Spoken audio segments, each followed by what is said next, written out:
This short guide demonstrates how to buy shares of Plum Acquisition Corp IV. Searching for how to buy shares of Plum Acquisition Corp IV in a broker.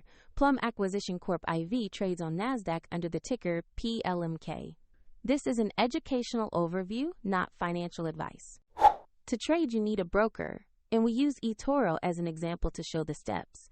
After registering, you will need to verify your account. Verification commonly requires an identity document, and you must add funds before placing a purchase. Use the platform search bar and type the ticker PLMK to locate the correct listing. Choose the result that clearly shows Plum Acquisition Corp IV on NASDAQ. Open the asset page to review basic company information and the price chart for context. Confirm the page refers to Plum Acquisition Corp IV with ticker PLMK before proceeding. Press Invest or Buy.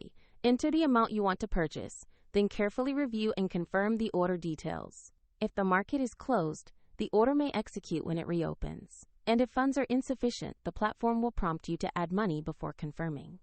After your trade is executed, you will see the position in your portfolio. Check the video description for the eToro link if you want to follow the same steps shown.